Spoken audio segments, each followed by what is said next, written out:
கிறிஸ்துவுக்குள் பிரியமானவர்களே, இந்த நாளுக்கான மாலை நேரம் அண்ணா அப்போஸ்தலனாகிய பவுல் கொரிந்து சபைக்கு எழுதிய 2ஆம் நிருபம் 2ஆம் அதிகாரம் 14வது வசனம்.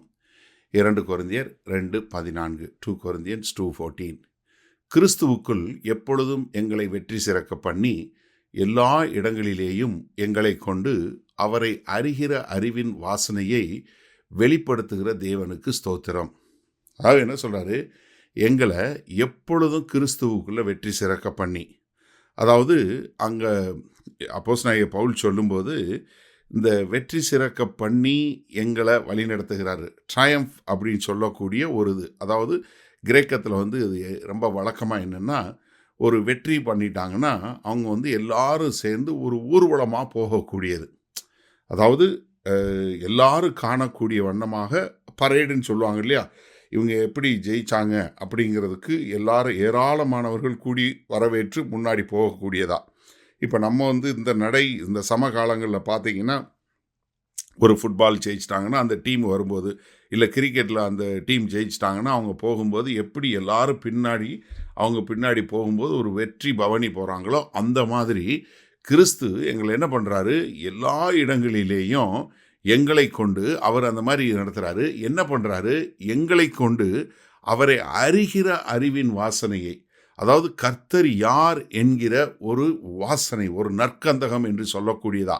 ஏன்னா அப்போஸ்தலனாகிய பவுல் சொன்னார் இல்லையா, ஒருத்தருக்கு இந்த கர்த்தரை அறிகிற அறிவு ஒருத்தருக்கு எதுவாக இருக்குது, சுகந்த வாசனையாக இருக்குது, இன்னொருத்தருக்கு அது மரணத்தின் வாசனையாக இருக்கிறது என்று சொல்லக்கூடியதா. இதை அவர் தீமோத்தேயுக்கு எழுதும்போது 1 தீமோத்தேயு 1:17 சொல்லும்போது என்ன சொல்கிறாரு?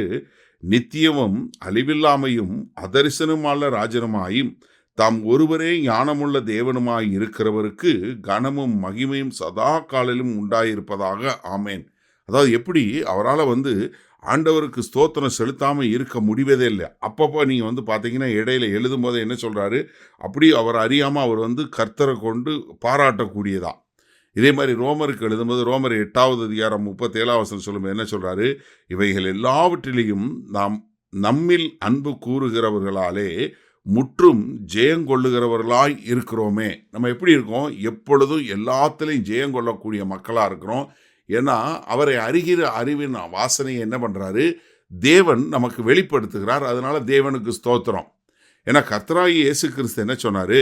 மத்தேயு 16ஆவது அதிகாரம் 18ஆம் வசனம் சொல்லும்போது, நான் என் சபையை கட்டுவேன், என்ன பண்ணாது, பாதாளத்தின் வாசல்கள் அதை மேற்கொள்வதில்லை.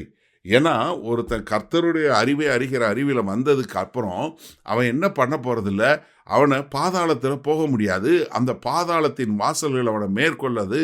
மாறாக அவன் வெற்றி சிறந்தவனாய் கர்த்தரோடு நித்திய காலமும் அவரோடு பரலோகத்தில் இருக்கக்கூடியவனாக இருக்க போகிறான்.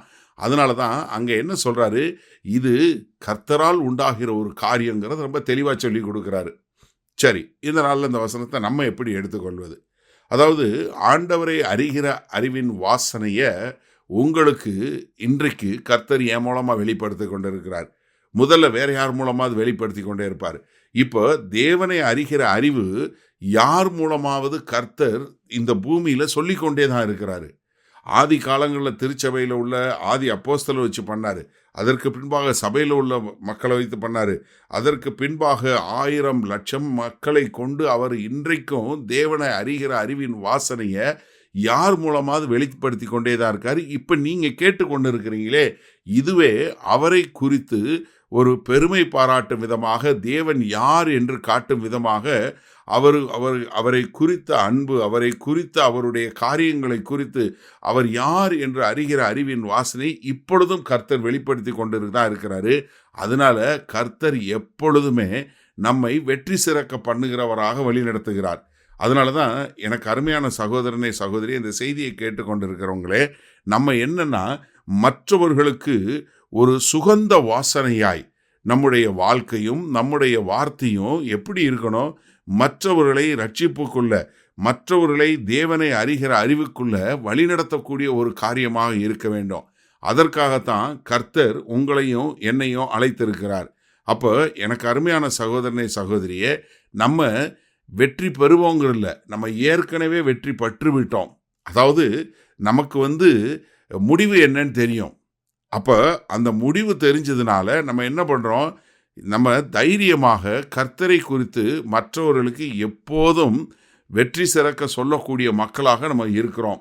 அப்போ நீங்களும் நானும் அப்படி கர்த்தர் யார் என்கிற அறிவை வெளிப்படுத்தக்கூடிய ஒரு மக்களாக இருப்போமா?